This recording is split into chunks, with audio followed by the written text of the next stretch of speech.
Joe Biden has won the Democratic primary in Kansas. The presumed nominee finished with 77% of the vote. It was the state's first election conducted solely by mail-in ballot. Plans to carry out in-person voting were scrapped due to concerns over the coronavirus. CBS News estimates Biden will pick up at least another 29 delegates, bringing him closer to formally clinching the Democratic nomination. The former vice president is currently looking for his own running mate. A new batch of CBS News Battleground Tracker polls show Massachusetts Senator Elizabeth Warren at the top of Democrats' list. Some other familiar faces also made the cut, including former National Security Advisor Susan Rice. Anthony Salvanto is the Director of Elections and Surveys for CBS News, and he joins us now. So, Anthony, our polling looked at what people want in a vice president. How has the pandemic and its toll on the economy impacted what Democrats are looking for?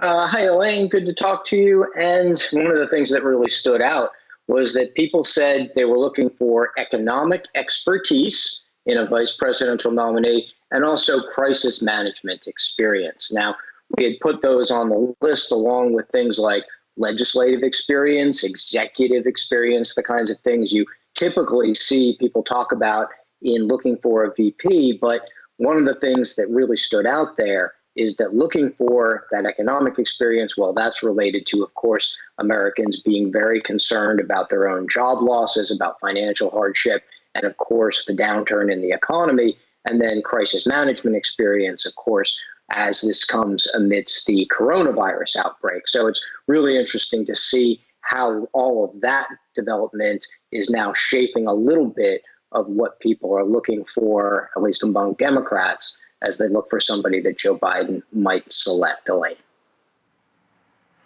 And you looked at which candidates Democratic voters want to see being considered for this role.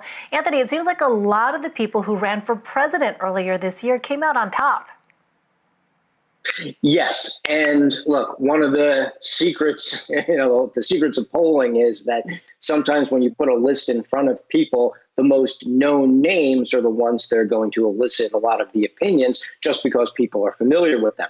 So it is no accident that we see people like Elizabeth Warren, Kamala Harris, Amy Klobuchar, all of whom just ran for president against Joe Biden, coming out on or near the top of that list. In fact, for a lot of the other names that were put forward based on CBS News reporting, things that people that may be being considered or recommended to the campaign, well, a lot of them are more unfamiliar to Democrats. It doesn't mean necessarily that the people who know of them wouldn't like to see them selected. In fact, in most cases, they would, but it's just that they're very unknown. And so after all of that, you do see Elizabeth Warren with that large gap. I don't want to say lead because it's not a horse race, but that large gap in preference among Democrats for who they would like to see pick. But again, really strong correlation there between folks who are very fresh in the minds of a lot of Democrats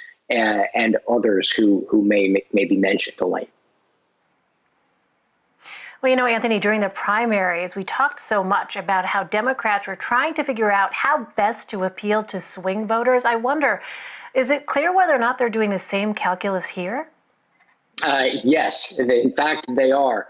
In the primaries, which can seem like they're very distant now, but back in the primaries, you often saw Democrats trying to play political consultant. And if you recall, we talked about that a lot.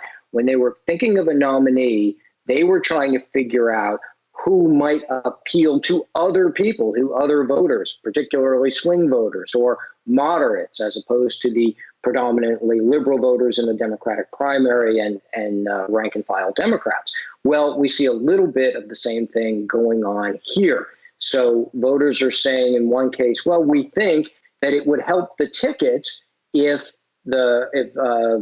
Joe Biden picks a woman to be his running mate, and people have an opinion about that by a large margin, think that will help rather than hinder the ticket. Of course, Biden has said that he will pick a woman. And then you see another calculus going on where The voters themselves, being again predominantly liberal, would like to see a liberal or a progressive nominee for vice president. But those who have a view on the matter think that it might be a moderate rather than a liberal who would help the ticket win. Again, thinking of that sort of bank shot, what will other people, the people the Democrats ostensibly need to persuade and bring over to their side, find appealing, not just what they themselves would like to see. And so, yes, that echoes a little bit of what we saw throughout the campaign, where Democratic rank and file voters trying to figure out what other voters want, and we'll see how well they've done at it. And it's really interesting to hear that even with everything going on amidst the pandemic, they are still kind of adhering to that kind of logic here, at least in this early stage, while we're still months away. So Joe Biden, we know, is currently leading President Trump in national polls, Anthony. But does a VP pick ultimately end up changing the race? Well, Elaine, you're right about that edge in national preference. From here for the next 6 months, every time we talk about that, I'm probably going to say, people will get tired of me saying, there is no national vote that determines the presidency, right? It's the Electoral College. So I have to get that out of the way. But what we do see historically with vice presidential picks is that sometimes they can make a difference. Right now, however, we do see that it's about a quarter of people who say, among all registered voters, who say that they feel like the vice presidential pick here will be very important to their vote. Well, that's something. It's obviously not a majority, but it's something. And look, if this election is going to be close, as a lot of polls and a lot of political observers suggest that it will be, then everything matters. And one of the things we looked at in this poll is Democrats saying, should Joe Biden pick somebody who is going to motivate Democrats to turn out? A lot of Democrats said yes. In fact, they really emphasized that. Should Joe Biden pick somebody who can motivate swing voters or draw over swing voters? And somewhat fewer, but a lot of Democrats said that as well. So to your question about what the vice president can do, it is often the case that the vice president is sort of sent out there to try to, do all of that. And, it'll be interesting to see this year, of course, what kind of campaign trail we actually have and what kind of campaign really emerges as we're still obviously in a lot of states under stay-at-home orders, et cetera. Right, it's very much a virtual world, at least for the moment. All right, Anthony Salvanto, CBS News Director of Elections and Surveys, thank you. Always good to have your insights. Take care, Anthony. Thanks, Elaine.